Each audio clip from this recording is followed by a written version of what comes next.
Welcome to another episode of the Common Man's Take on Sports with Kevin and Quentin. All right, it's been a little while.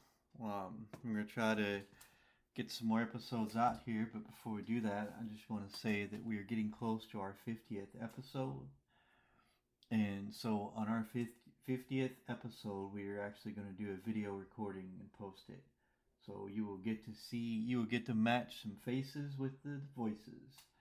We'll do our first video recording. Maybe after that we might do a live recording on game day here, one of these game days. But let's go ahead and get started, Quentin. So college basketball is upon us. It has started. It's a weekend. A couple of surprises there. Michigan State lost their first game. Yeah, that was a real surprise to me. Michigan State is ranked number 4 right now. And that was just I don't know. crazy. Who did they lose to again? It was to James Madison. James Madison. Wow. In overtime, 79-76. That is not. Well, you don't know. You don't normally hear that. No. That Michigan State loses to James Madison in basketball. Unlike their football program, their basketball program is, as much as I hate to say it, usually pretty good. So that was strange. They had a bounce back win today, but anyway, that surprised me a lot. They beat Southern Indiana. Yep, USI. Yep. So college basketball is upon us. We'll start seeing some games. We'll probably wait to cover it too heavily until it's kind of a few weeks has passed, just to kind of see what everybody looks like right now, because it's early. Everybody's only played a game or two. You're not really going to get much from that. You got to kind of watch basketball for a couple of weeks, and you're going to start kind of seeing some teams kind of separate themselves a little bit in the early going. And it may not stay that way, but you kind of get an idea of who's looking good there early. So we'll start covering a little bit of college basketball here real soon. NBA is in full swing now. It's been in full swing for a couple of weeks. I told you when the Lakers made their moves that I was not a fan of all of the moves that they made. Granted, it's early, but this is why I was not a fan of bringing back a player like D'Angelo Russell, who doesn't play defense. They're 3-5 right now, and so I really thought they should have really pushed hard to get another. I thought they really should have tried to push hard to see if they could have acquired. Maybe they did. Dame Lillard. I thought his best fit was in LA next to LeBron and AD. But as of right now, they don't have that third superstar they can look for. They did shore up their defense a little bit, but unfortunately, the problem with that is their scorers are still just AD and LeBron. So they're going to have to figure out how to fix that problem going forward. And we'll see what happens. But the Nuggets still look really good at 8-1. My personal opinion, they're probably going to, at least right now, looks like they're probably going to repeat as NBA champs. They didn't lose much in the offseason. They still have a really, really tough team. They kept the majority of their core together. I think everybody's going to have a tough time beating them. 76ers are leading the East at 6-1. I think dumping James Harden was probably the best thing they could do. I don't think they're going to win the East, but I think that was probably the best thing that they could do. Yeah, because James Harden, it was like this whole feud going on. Yeah. It was kind of messing up the 76ers, but I mean, that would have put Joel Embiid in a great place, but I think that was the right move to make for the 76ers. I mean, they had to, even though it would really help Joel Embiid out a lot to take most of the pressure off him. But I mean, I think I think it was a great move to get rid of James Harden. I think so. I don't really think he fit what they wanted to do. Boston's 5-2, looking pretty good. Indiana's 6-3, looking pretty good. Atlanta, Milwaukee both look pretty good. So if you move down to the Western Conference, we already talked about Denver. Denver looking good. Dallas Mavericks. So Kyrie is starting to look like he's really fitting in with Luka and that Dallas Mavericks team. I have to say they look a lot better this year than they did in the past. So I think Dallas looks really good this year. Minnesota 5-2. Golden State started off a little slow, but they really bounced back 6-3. And Oklahoma City's 5-3. Yeah, I really think that the Mavericks are having a better year this year because last year when Kyrie Irving came, they were in a playoff mix, but then the playoff chances ended. And I think that this year when he's actually playing a full season with the Mavericks, he will get more into their scheme, their offensive scheme and the defensive scheme. So I think that's really helping the Mavericks out. I think part of the problem last year, and I'm not a huge Kyrie fan, but I think part of the problem last year for him was he missed a lot of time again, and I just don't think that he got to enough time to fit into what they do on offense and defense. I think he's had some time to kind of fit into what they want to do, and I think he's fitting in just fine there with Luka. Yeah, now I agree. I think he takes a lot of pressure off of Luka, and I think he's the perfect fit for this Mavericks team. I think he just needed some more time to get into what they were doing. I think he just needed a little more time. And now I think that he's a great player now with the Mavericks, and that he's gonna lead them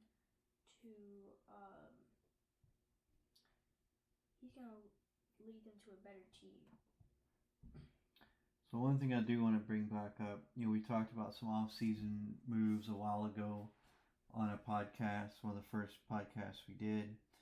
And so I want to talk about the Phoenix Suns. So there's a couple of things so I predicted that they would struggle a little bit because they really don't have a primary ball handler to bring the ball down the floor, and I didn't know who that would be. So I haven't even been able to see that in action yet because their three superstars haven't even played one single game together yet. Either Bill is out or Devin Booker's been out, and so their big three haven't played one game yet together, and it makes you wonder, like, are they going to? They've played 8 games now, and none of the three players in that core have played together at the same time. They've all played at separate times with different combinations. Like Kevin Durant's played with Bradley Beal a couple of games, and he's played with Devin Booker a couple of games, but all three haven't played together. Yeah, I'm still not a fan of the moves that the Suns made. I don't think that it's going to get them over the top. I don't think they're better than Dallas. I don't think they're better than Denver. I don't think they're better than Minnesota or Golden State. I mean, well, that's true. I think health has been what's been just disturbing the Suns to the start of the season. Like you said, there's been 8 games. They played 8 games, and not one of their 3 stars have all played together. Like you said, Beal's play at a different time with Kevin Durant, and Devin Booker's played at a different time with Kevin Durant, and I think that this is I I really didn't expect them to play at the same time. I want to see the Suns, three superstars, play at the same time, and I want to see them all in action. I just want to see how that dynamic's going to work. Yeah. Like, how's that going to even work? Yeah. I want to see how that plays out. And I want to see if the Phoenix Suns moves were great getting Bradley Beal. That was just some early thoughts from me on the NBA, just what I've seen in the first 8 games. Yeah. A lot can change. I mean, you're talking about 82 games. So, you still have plenty, 74 games left to play, plenty of games left. So I know the in-season tournament started yesterday. And we'll go through the weekend. We'll see how that works out. Yeah, I'm kind of surprised that the Timberwolves are having a good start to the season. Let me check their roster. Okay. The big move they made was they got Rudy Gobert. Rudy Gobert. But I think one of the big things was that Edwards had a really good year last year, but it looks like Anthony Edwards has taken a step forward from that this year and is really kind of blossomed. Maybe some of that time on the USA team kind of helped him a little bit, but it looks like he's kind of carried that over. You still have Towns, McDaniels. I mean, they have a pretty good team there in Minnesota, so they should have a pretty decent run this season, I think. Yeah, they got Mike Conley. I know Memphis is still without Ja Morant. He's still serving his suspension. Yep. I'd have to look for 100 games, I think. No, it's not 100 games. There's only 82 in a season. No. I think he's suspended 60? For half the year, but I'm not sure. I'll have to look and see when he's supposed to come back. Yeah, that is 60. I think 50 or maybe 40. I thought it was 40, but I could be wrong. I don't know. It's something I would have to look up. Yeah. I mean, Memphis isn't looking that good. They're at the bottom of the Western Conference right now, sitting at 1-7. Without Ja Morant, I thought they'd have a pretty good year. With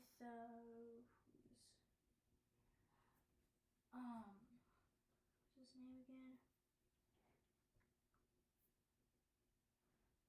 Marcus Smart. Yeah, I thought they have a pretty good year with Marcus Smart. Marcus Smart's overrated in my opinion.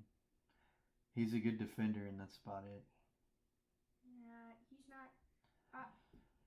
He's averaging 13.6 points per game, 2.8 rebounds, and 5.6 assists. And he has 44.2 his field goal percentage this year to start off the season. I thought he'd be a good player because I'm not saying he's not a good player. I just think that he's giving credit for being better than he really is. 25. I don't think he's that good. I think he's a good player. I don't think he's a good role player, but he gets credit for being more than a role player, and I just don't think that he is. He's just a role player. Okay, so I saw that Ja Morant had a 25-game suspension. 25 games. Okay. That's what I thought. So he'll be coming back. He's still got a while to go. And probably, in maybe January. Well, they've only played 8 games, so yeah, it'll be a little while. Yeah, probably January he'd come back. Somewhere in there. Yeah. I mean, I thought Marcus Smart would fill in that hole since Ja Morant's suspended. No, he's nowhere near the player that Ja Morant is. Ja Morant's a superstar in the NBA. I mean, I Again, Marcus Smart's nothing but a role player. I thought they have Derrick Rose too. Yeah, but Derrick Rose is he's a old. shell Yeah. of what he was. No.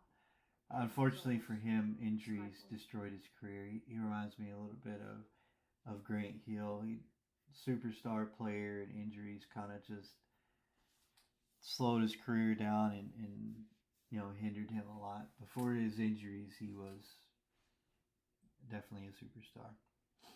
And he is out for week to week while dealing with a knee soreness. Yep. Okay, so I forgot he had so many injuries in his career. I forgot. Yeah, I'm pretty sure he's had 2 knee surgeries in both knees. He's had a rough go of it. Yeah, he hasn't got to play much.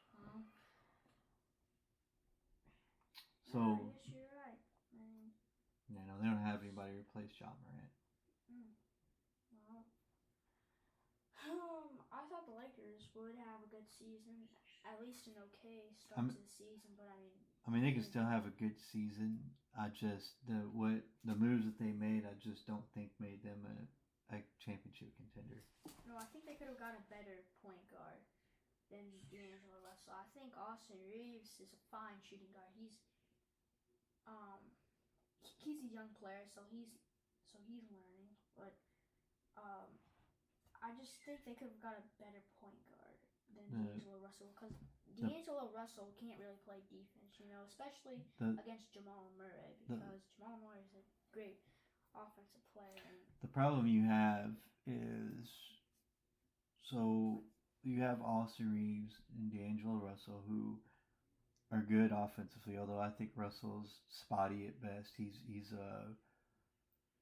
a shooter that can get hot quick, but he's also a shooter that can shoot you out of a game. But the problem with a guy like Austin Reeves and D'Angelo Russell is that they're a liability on defense. Now, Austin Reeves tries, I give him that, but he's a liability on defense, right? He's not going to guard most of the shooting guards in the NBA. So your problem that your coach has is he's got to manipulate that lineup back and forth to accommodate that. Whereas if you have a guy like Anthony Davis or LeBron James who can be two-way players, which means they play offense and defense, like that's it. That's your only two players in that starting lineup to play both ends. Except for, I think they got Taurean Prince. Yep. And I know he's been out a couple games for injury, but I mean, this new two-way players are like having gold in the NBA because they're so rare, and that's what you need to beat a team like the Denver Nuggets or the Golden State Warriors or anybody like that. You need two-way players. You need players who will play both ends of the floor and commit to playing defense and offense. Because you're going to have to get stops. You can't just outscore everybody. Yeah, I agree. I think their defense, Austin Reeves tries. It's lackluster. Yeah. I think that's kind of what's slowing the Lakers down the season. Their offense is great. It's just their defense needs to get some. They need to work on their defense, because against the Rockets.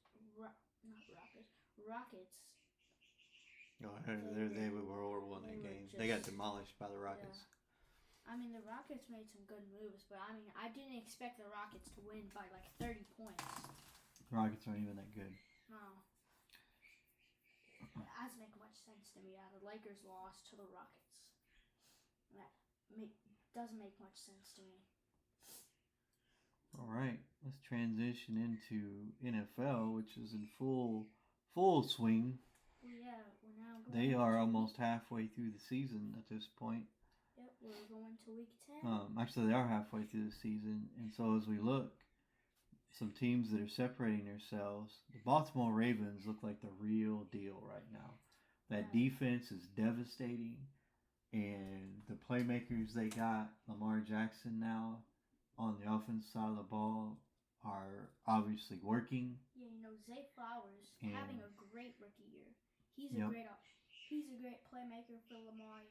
And so Odell Beckham Jr. is a great even with the injury of J.K. Dobbins, like Gus Edwards, man, that dude has been toting that rock, and he's tough.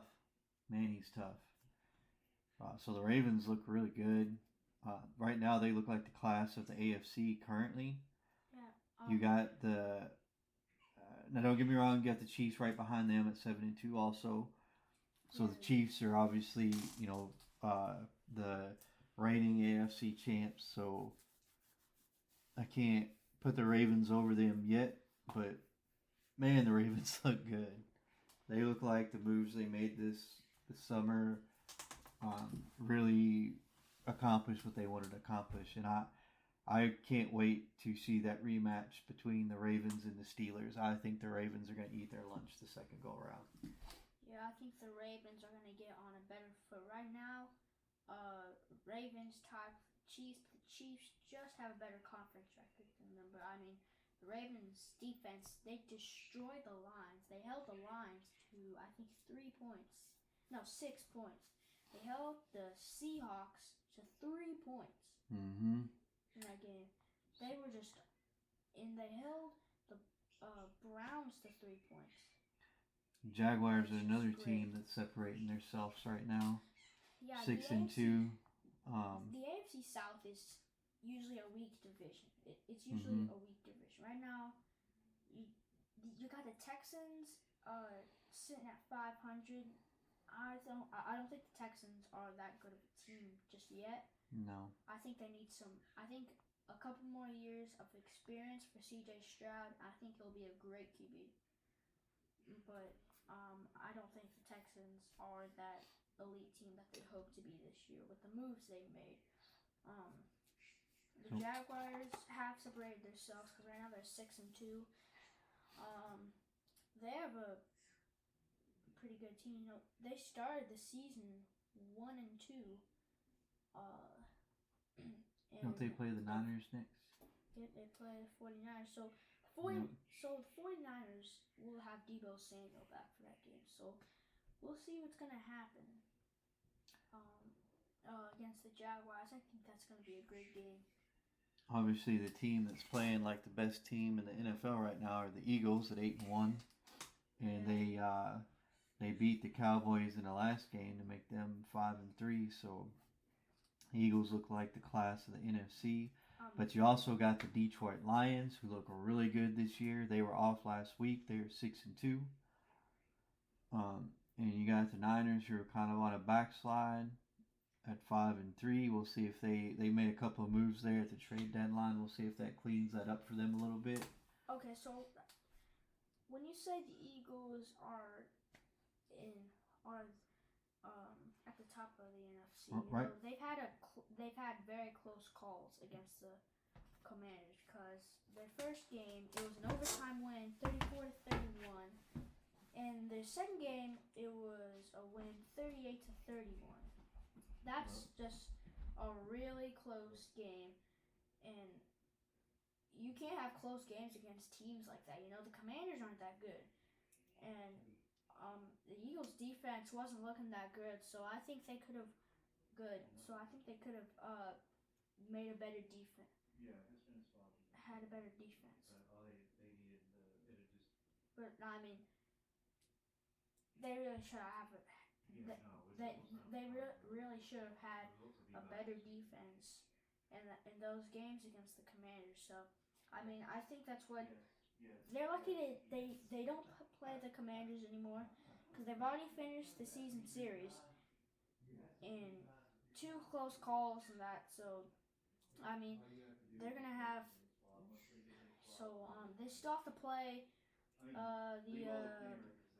still have to play the Seahawks, the 49ers, the Chiefs, and the Chiefs, and the Cowboys as well. So Seahawks, Cowboys, 49ers, Chiefs, they still have to play. So the Eagles still have a tough schedule. So I wouldn't call them the NFL's best yet or the NFC's best yet because uh, of the schedule they have left. They had a close call against the Cowboys, 23-28. No, 28-23. And I think that the close call against the Cowboys. So I mean, you gotta be careful about saying that the Eagles are the NFL's best and the NFC's best because the Lions 6-2, looking pretty good. They're coming off the bye week, and I think that they're gonna be. If the Eagles lose a couple more, if the Eagles lose, the Lions are gonna be that number 1 seed. They're gonna take the number 1 seed if the Eagles lose. That's gonna be what's happening. That's definitely gonna be what's happening. If the Eagles lose, the Lions gonna be that number 1 seed because the Lions, great team. They're great. They have a great defense. Aiden Hutchinson's been looking like I think he should have won Rookie of the Year. I think he should have won it, but lost to Sauce Gardner. So I think he should have won it, but it is what it is. Their offense is great. Jared Goff looking like he's gonna have a great year. Jahmyr Gibbs as a rookie out of Alabama as a running back, he's looking pretty good. While David Montgomery was out, Jahmyr Gibbs started as running back, and he looked great against the Raiders. And I think that he will have a great season. I think the Lions should give him a couple more snaps. Maybe like in the start of the fourth quarter, they give David Montgomery a break, and they let Jahmyr Gibbs in there because Jahmyr Gibbs, great player, and the Lions have a great offense. And I think that I'd be careful saying that the Eagles will be the NFC's best and the NFL's best. I'd be careful. That's why I'd be careful with that. On that one. That's why I'd be really careful calling them the NFC's best and the NFL's best. Yeah, I said the Eagles because right now they're 8-1. They look really good. They're coming off an appearance in the Super Bowl. I know they lost, but man, they look like they want to go back. And Philadelphia looks really good right now. All that can change. Yeah, I think Detroit looks really good right now. We'll see how they look coming off bye week. But as of right now, they look really good. I mean, as you can see, teams are starting to separate themselves now, and you're starting to see who's actually contenders. The Dolphins are 6-3 in the AFC, so they're in there. Pittsburgh, you gotta give them credit. They're 5-3. The Browns are 5. So here's what's crazy about that division: the Ravens are 7-2. The Steelers are 5-3. The Browns are 5-3, and the Bengals are 5-3. That is the toughest division in the NFL right now. If you look down at the records of all the other divisions and all the other teams, there is no other division that has their teams with over, every team in that division has over a 60% winning percentage right now. No other division is like that. So the AFC North looks like the toughest division in the NFL right now. Yeah, I mean, it's true. You got the Bengals bouncing back from a rough start, and all those teams are 600 or over. Mm-hmm. And that's just, that's crazy. I didn't see that. Now, I mean, you got the AFC South, probably the weakest division besides the NFC South. The NFC South's horrible. Yeah, the Saints are 5-4.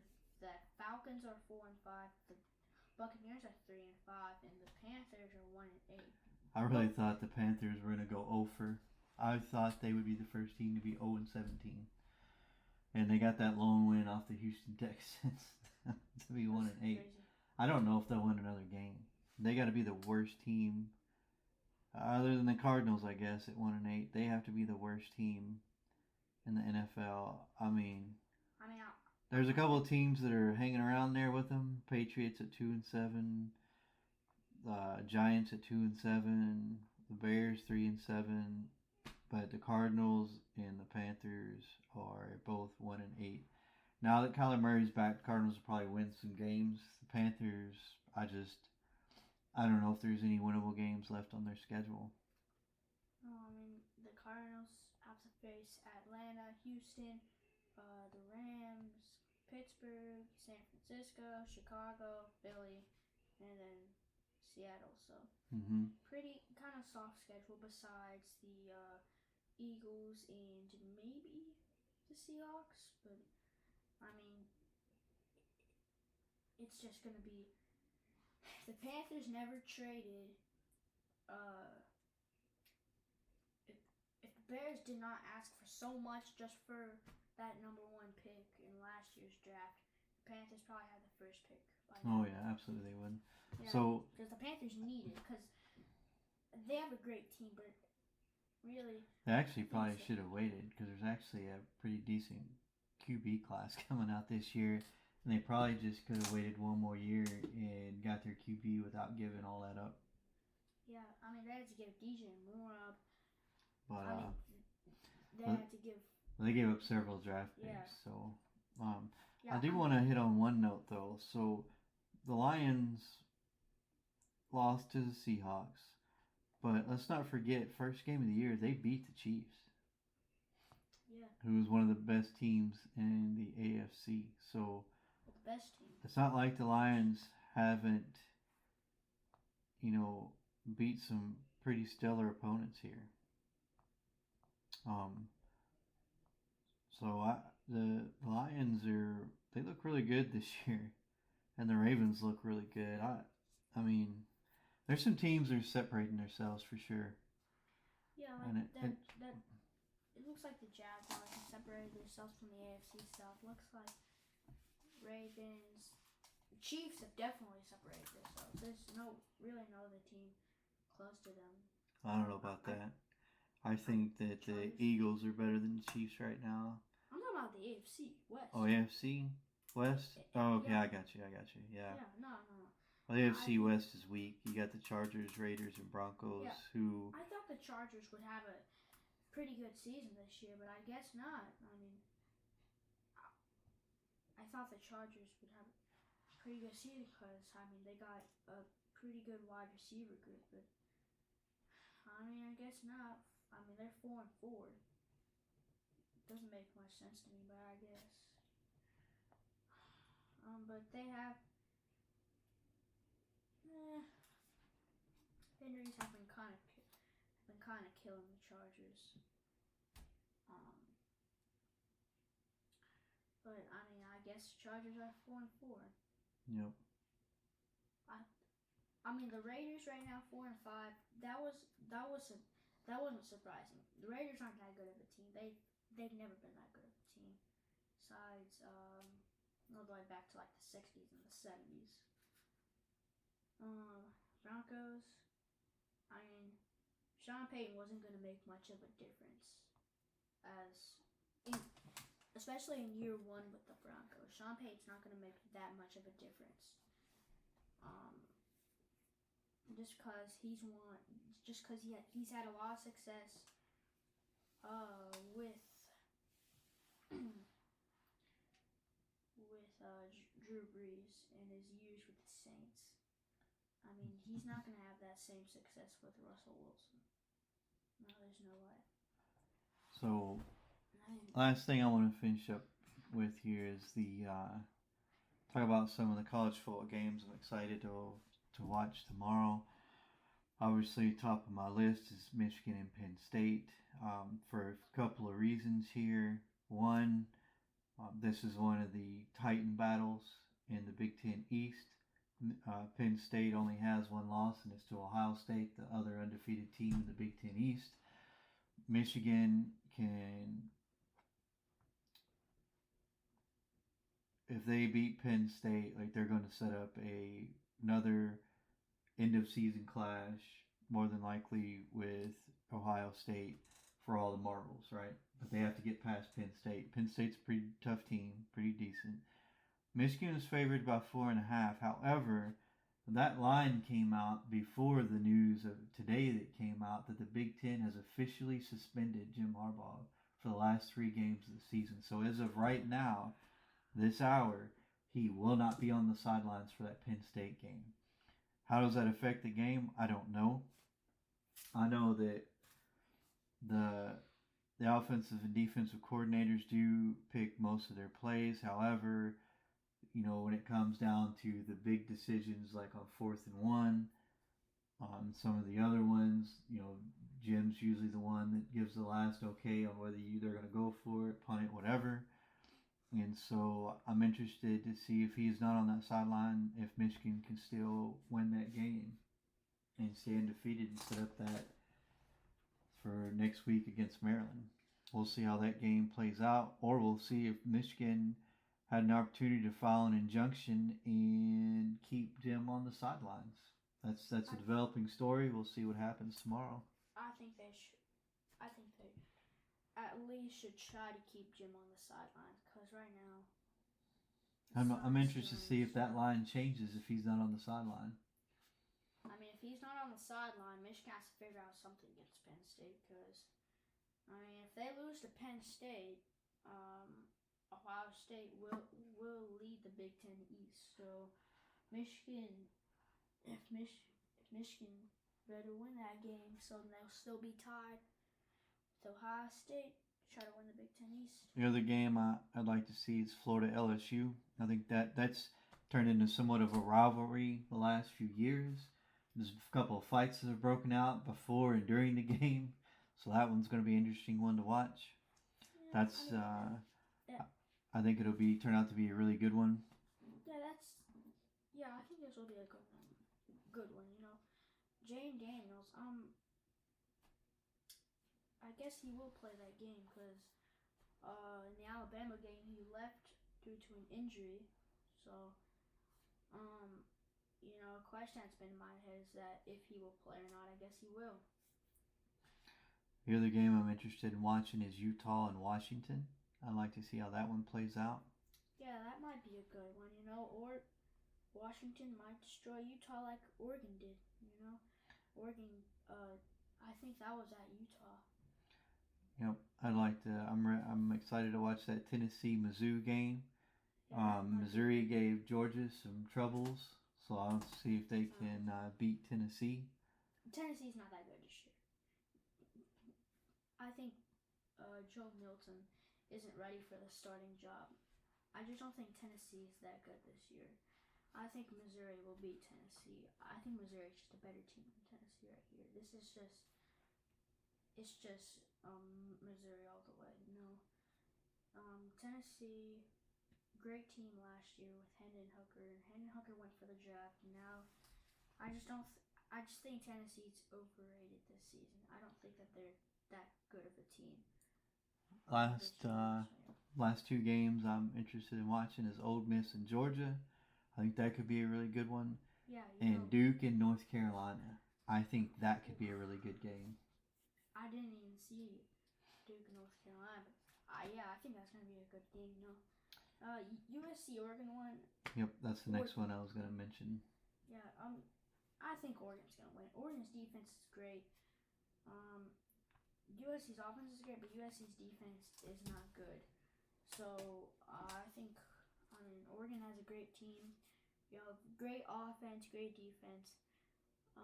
I'm excited to see what will happen in that game. What if Oregon's defense will stop USC, or if it'll be just like the Washington USC game where Oregon's defense cannot stop USC.